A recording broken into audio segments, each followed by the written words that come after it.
telling conservative, but he's honest about it. You know, he's not lying to the people saying, oh, yeah, I'm this way. No, he's telling the truth. He's not saying what needed to be said to get your votes, but he's very conservative on the things like the border and mostly where it counts, you know. Mm-hmm. So, I mean, think about that. Okay. Even if Donald Trump isn't the most conservative person, he's honest about it. These two other guys are liberal and lying about it, right. just like John Boehner is, right. just like Mitch McConnell is.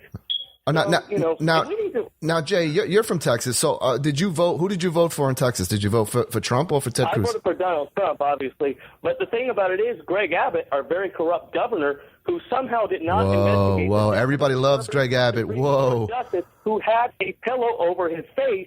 A conservative justice died with a pillow over his face, and he did not go into an investigation about that. Our corrupt governor, that is. Whoa, that's the first time I ever heard. That's the first time I ever heard Greg Abbott and corruption in the same sentence. That's shocking to me. Think about it. Well, that's because Greg Abbott is largely unknown. He's a new governor, and new governors, no one really knows anything about them. So you're not going to hear a whole lot of stuff about them until they've been 4, 5, 8 years in. Greg Abbott's a new governor. That's why you haven't heard about him being corrupt. All right. Well, that's the largest reason why. But all right, Jay. Well, listen. I want to thank. Go ahead, Jay. Well, I want to end on, these Republicans need to stop because we need to be going after Hillary right now. Mm-hmm. If Trump loses the general, it will be because they're dragging this stuff out instead of allowing us to go after Hillary. We need to be going after Hillary. It needs to stop. Right. Because it's really. Go ahead, Bill. There's, the convention's in July? There's plenty of time to go after Hillary after July. I think we should take some shots over Hillary's bow, between now and the convention. But I think we want her with all this federal stuff hanging over her head. We want Hillary to be the nominee. Right. Okay. So we don't have to destroy Hillary now. There's plenty of time for that later. I think that all these machinations that are going on with Cruz and with Kasich and all this stuff is if Trump is maximum Trump, if Trump is presidential, if Trump is on message, if Trump wears a CEO hat, nothing can stop him. All of this stuff does not matter if Trump is maximum Trump. Right.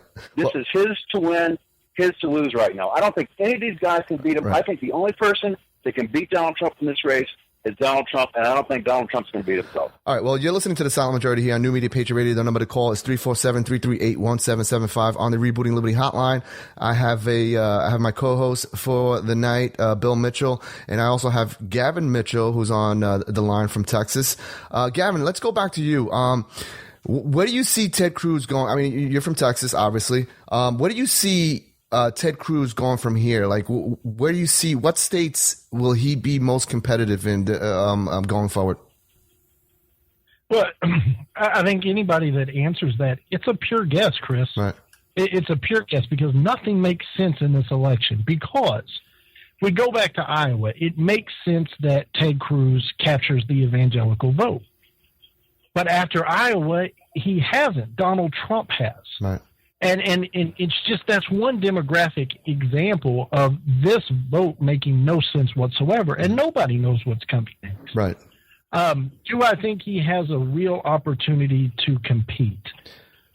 I don't think so. And being from Texas, I know that Ted Cruz made some promises going into his Senate campaign, and I'm telling you as a Texan, he held them. He did. Okay. He didn't make any friends along the way. He's not the most popular guy, but he did do what he said he was going to do. Do you think? Do you think that Donald Trump and Ted Cruz can mend the fences and kind of run on one ticket? What do you think about that? Oh, you bet. No. I absolutely think they can. 100%. Because let's just rewind back. Look at the things Donald Trump said about Chris Christie. Mm-hmm. Look at the things he said about Ben Carson. He called the guy a pedophile and pathological. Well, not really. He said that his book, brought that up, I think, but he didn't actually specifically call him pedophile.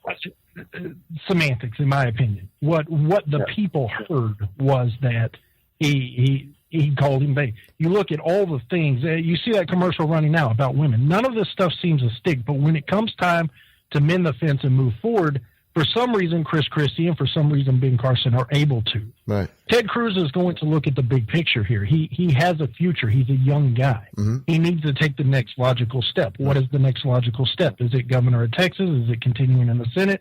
Is it a possible VP nod? Is it an AG nod? Is it a Supreme Court appointment? Right. He's got to sit back and look at that. And Donald Trump, this isn't personal to him.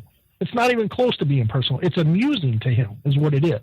You hear him say all the time, this is fun. This is fun. Right. It's challenging. Right. It's not personal to him. And if the opponent, whoever it is on the other end of these comments, doesn't take it personally, then the answer is absolutely yes. And I just don't see this being personal to Ted Cruz outside of him caring for this country. Right. I want to take a call now. Go ahead, Bill. Okay. Let me just put it. This is my personal opinion. I think there's actually zero chance that Ted Cruz gets the nod as a VP. Donald Trump said that Ted Cruz is the biggest liar he has ever met in his life. You don't think that's not just campaign? saying, the guy has some problem here, but that's the biggest liar he's ever met in his life. And I think that Donald Trump, one thing has always been very important to Donald Trump, loyalty. And Ted Cruz schemed behind Donald Trump's back, talking about bear hugging his followers, and then when Donald Trump fell to the wayside, scooping up, I guarantee you, Donald Trump does not like that. I think Ted Cruz has zero chance of being the VP now. All right, well, I got to take a call here now. I want to take Dave from Cleveland. Welcome to the Silent Majority here on New Media Patriot Radio. This is Dave in New York. Oh, Dave in New York. It says Cleveland. I'm sorry. Yeah. I wanted to talk about neocons in Cleveland. Oh, sure. Go ahead. Right away. Go ahead. Okay. Well, yeah. Just be a little clear for the general audience there on the neocon definition. Typically is from the Republican Party, and they're those who like to project power via military force, kind of that old kingmaker type thing where you go into other countries and install presidents or strongmen. Yeah, we that spoke are about that. to you. I think. Yeah, and this is I don't know if anybody is aware of it. I'm sure some of you are. Is that the whole mess in the Middle East with Mubarak in Egypt, Gaddafi in Libya, Assad in Syria, and Saddam?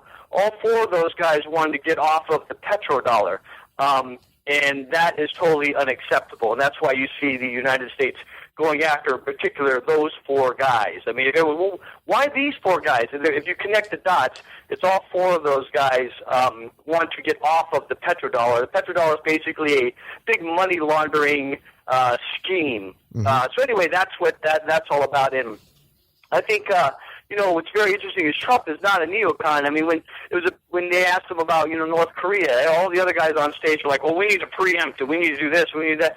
And Trump's like, "Hey, we'll call China and say, hey, you better handle that." Right. And his unpredictability and his toughness is going to be another like Reagan. I mean, everyone was terrified of Reagan. They don't want to mess with Reagan. I see Trump as the same way. Well, I think what Reagan was able to accomplish was the fact that he always negotiated from a position of strength. The first thing he did when he came into office was he basically signed a blank check to the military. He says, "Get whatever you need." And he built up his military, and after that, he negotiated from a position of strength, and that's something he did really, really well. So, but I want to thank you, Dave, for calling. We got to move on here, but I want to thank you for calling and continue to listen. He destroyed Hillary on the strength issue completely. Oh, absolutely. Thank you for calling. Thanks for the call. Take care. All right, there you have it. So I want to go back to Gavin Mitchell because I have about 2 minutes left with Gavin Mitchell here. Gavin, tell us about what do you have coming up on your show? What do you have coming up tomorrow and this upcoming week or Saturday on your AM show there, and let people know where they can tune in to listen. Well, with the Daily Show, man, it's day by day. Right. You never know what's lurking around the corner, and so we try to take the most current news and information we can, and state the facts and voice our opinion. I think this Saturday, though, we definitely need to talk about the cause and effect of Super Tuesday 2. Mm-hmm. Marco getting out. What does that mean? I want to jump in knee deep to the Supreme Court nomination that was rolled out today by the con man in chief, President Barack Obama, this Merrick Garland. Mm-hmm. Any other political climate, that's not a bad compromise if you're on the right. From a liberal president. But given this climate, they're not going to budge. And I want to talk about that. We got a situation brewing in North Korea that's on the table with this kid getting 15 years of hard labor. I saw that. Yeah. We're constantly being pushed around by these third-rate countries, by North Korea, by Saudi, or by Iran, rather. Right. And at some point, that has to stop. We're going to get into that. And then ISIS burning Bibles. It's genocide, and this administration refuses to admit it. And so those are some topics that could possibly show up. Who knows what happens between now and Saturday, but that's what's on the radar right now. So let everybody know where they can go and tune in on Saturday and to your daily show. Okay, daily show, you can find us at thegavinmitchellshow.com. There's always a replay opportunity there. Or you can find us on the Conservative Radio Network, 5 p.m. Central, 6 Eastern. We're on there daily, Monday through Friday. And then on the weekends, if you're in the Dallas-Fort Worth market, it's 570 a.m. KLIF. If you're outside the Dallas market, you can still catch us. Right. KLIF.com. You can stream it live, or you can stream it through iHeart on KLIF. Awesome. Well, thank you for being on my show, buddy. And I want this to be a weekly occurrence where you come in for 10 minutes or so and let me keep the audience abreast as to what's going on. But I want to thank you for being on my show. You got it, man. Let's talk soon, okay? You got it, brother. Take care. Nice to meet you, man. Take care. You too, sir. All right, there you have it. Thanks. So you're listening to the Silent Majority here. The number to call is 347-338-1775. I now want to pivot to Ben Barten. Ben Barten was actually at one of the Trump rallies in, I believe, St. Louis. He sent me some videos, and it was kind of discussing what was going on there. You had these anarchistic, group, sponsored by George Soros and MoveOn.org, just spewing hate at the rally goers when they were coming out of the rally. I mean, it was just disgusting. And I want to welcome him into the Silent Majority here. How you doing, Ken? Not too bad. Sam, by the way, thank you very much for having me here, sir. Yeah, no problem. So tell us. I mean, I saw the videos, okay, and you took I think it was a half hour long, and I watched the whole thing. There's also a stream, but my camera was malfunctioning, so all I got really was audio. Okay, so tell us. There was actually quite a bit more video. Why were you there? Were you there to? You can be honest. Were you there to protest, or were you there to support Donald Trump? Oh heck no! I'm a Trump supporter. Okay. So tell. Actually, and I would have been in the building, but I arrived at about 11:30, and the mile was close to a quarter mile long to get into the Peabody Opera House. Okay, so tell us what happened, because what I saw was kind of disgusting. Give us a play-by-play. Okay, when I got there, there was a huge overflow crowd, and they had the PA system set up outside. And as I'm walking in, I managed to talk to people throughout the crowd, and I talked to pretty much anybody, just casually strolling around. And it was really surprising because there were actually three groups here. There were the protesters, the illegal immigrants, the Bernie Sanders people. There were some Islamic protesters, the Hillary supporters. Then there were the Trump supporters, who were really pretty awesome, and they were of all nationalities, immigrants, Hispanics, blacks, whites, you name it, they were there. And then there was a third party, and there was actually a large number of people there who were there just for the historical significance of being at a Trump rally, of something of this momentous. And all the Trump supporters I talked to all had the same basic, they had the same things. They were there because they support Trump for the economy and because of border control. Mm-hmm. It's the people I spoke to. A lot of them were actually immigrants, or their parents were immigrants, and they came in legally, right. And they didn't buy into the media rhetoric. But the people who were protesting, I mean, they were just plain out obnoxious and vile, and a lot of them were, of course, Bernie supporters, as you saw in the video, and they were just taunting and just being outrageous and just raging against the Trump supporters to the point where some of the Trump supporters flipped the bird off and basically said "F you," and they fought back. I saw a lot of that going on in the video. Now, were you able to interview any of these protesters and kind of ask them pertinent questions as to do you know what Donald Trump stands for? Do you know what Do you know any of Bernie's policies and stuff like that? Did you ask him any of those questions, or what went on? Actually, I did, and the attitude I got was basically told to F off.